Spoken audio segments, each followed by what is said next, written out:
Sa Re Ga Ma Pa little champion season 5 title வின்னரா அபிஷேகா வந்ததை பத்தியும், அவங்களுக்கு தேர்ட் பிளேஸ் கிடைச்சிக்கிறத பத்தியும் தன்வி ஒரு சில விஷயங்களை ரொம்ப எமோஷனலா ஷேர் பண்ணியிருக்காங்க. அதோட விவரத்தை அந்த இதில் பார்க்க போறோம். ஜூன் 7ஆம் தேதி நேற்றைய தினம் நேரு உள் விளையாட்டு அரங்கில் சரிகமபா லிட்டில் சாம்பியன் சீசன் 5க்கான கிராண்ட் ஃபினாலே நடத்தினாங்க. ஒரு போட்டியாளர்களும் 2 பாடல்களை பாடி அவங்களுடைய தனித்துவமான பெர்ஃபார்மன்ஸை கொடுத்தாங்க. இதுல அபிஷேகா கருப்பு படத்துல வரக்கூடிய அந்த கருப்பு சாமி பாட்டை பாடி ஒட்டுமொத்த அரங்கத்தையும் அதிர வச்சிருக்காங்க. அதுக்கப்புறம் ஒரு கிராமிய பாடலையும் பாடியிருக்காங்க.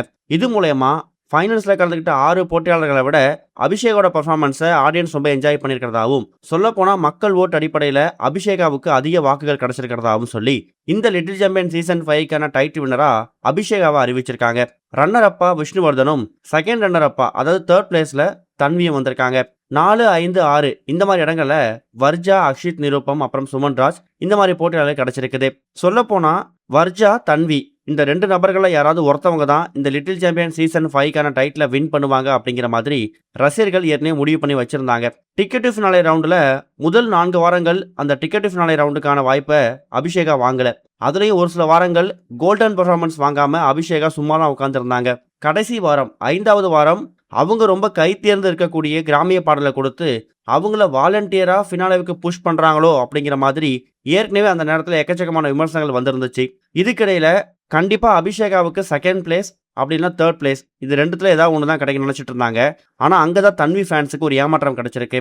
தன்வி ஃபேன்ஸ் கண்டிப்பா தன்வி தான் வந்து டைட்டில் வின்னரா வந்திருக்கணும், நீங்க வந்து இந்த டைம் அன்ஃபேர் ரிசல்ட் கொடுத்துருக்கீங்க, வெறும் சிம்பத்தி மட்டும் வச்சு கஷ்டப்படக்கூடிய ஃபேமிலியிலேருந்து வந்திருக்காங்க அப்படிங்கிறத மட்டும் வச்சு எப்படி நீங்கள் அபிஷேகாவுக்கு டைட்டில் கொடுக்கலாம், தன்வி வந்து ரொம்ப சூப்பராக பர்ஃபார்மன்ஸ் பண்ணியிருக்காங்க அப்படிங்கிற மாதிரி அவங்க ஆதங்கத்தை பதிவு பண்ணியிருக்காங்க. இதுக்கு தன்வி அவங்க தரப்பில் என்ன பதில் கொடுத்துருக்காங்கன்னா, மக்களோட தீர்ப்பை நான் ஏற்றுக்கிறேன். ஜட்ஜஸ் ஒரு வாரமும் என்ன ரிசல்ட் கொடுக்குறாங்களோ அதே மாதிரி ஒரு ஃபேரான ரிசல்ட்டை தான் ஃபினாலே அப்பையும் கொடுத்துருக்காங்க. அதுவும் இல்லாமல் ஜட்ஜஸ் மட்டும் முடிவு பண்ணுறது கிடையாது, மக்களும் அவங்களோட மொபைல் ஃபோன் மூலயமா எங்களுக்கு வாக்கு செலுத்துறாங்க. அப்படி வரக்கூடிய ஓட்டில் எங்களை விட அபிஷேகாவுக்கு அதிக ஓட் கிடைச்சிருக்குது. மற்றபடி என்னை பொறுத்த வரைக்கும் ஃபினாலேல ஏறின இந்த ஃபினாலே மேடைக்கு வந்து 6 பேருமே வெற்றியாளர்கள் தான். இதில் வந்து அபிஷேகா நல்லா பாடிட்டாங்க, எங்களோட கொஞ்சம் நல்லா பாடிட்டதால அவங்களுக்கு அந்த டைட்டில் வினர் கிடைச்சிருக்குது. எங்களோட இசை பயணம் இதோட நிற்க போகிறது கிடையாது. டைட்டில் வினராக வர முடியல, செகண்ட் பிளேஸ் தேர்ட் பிளேஸாக வந்திருக்கோம் அப்படின்னாலும் கண்டிப்பாக எங்கள் திறமைக்கான அங்கீகாரம் சரிகமபா மேடை மாதிரி இன்னொரு மேடையில் கிடைக்க தான் போகுது. எக்கச்சக்கமானவங்க சோஷியல் மீடியா மெசேஜ் மூலயமாவும் ஃபோன் கால் மூலயமாவும் நான் டைட்டில் வினராக வரல அப்படிங்கிறதுக்காக உங்களோட கோபத்தையும் ஆதங்கத்தையும் ஷேர் பண்ணுறீங்க. நீங்கள் என் மேலே வச்சிருக்கக்கூடிய அன்புக்கு ரொம்ப நன்றி. இருந்தாலும் அபிஷேகாவும் இந்த டைட்டில் வின் பண்ணதுக்கு டிசர்விங்கான கண்டஸ்டன்ட் தான். மற்றபடி எனக்கு பதிலாக அவங்களுக்கு கொடுத்துட்டாங்க, நான் தான் டைட்டில் வினாக வந்திருக்கணும் அப்படிங்கிற விஷயங்கள்லாம் தயவுசெய்து நீங்கள் அந்தளவுக்கு ஏற்றுக்க வேணாம். கண்டிப்பாக அபிஷேகாவும் டிசர்விங்கான கண்டஸ்டன்ட் தான் அப்படிங்கிற மாதிரி தான் இப்போ தன்வி அவங்க சைடில் ஷேர் பண்ணியிருக்காங்க.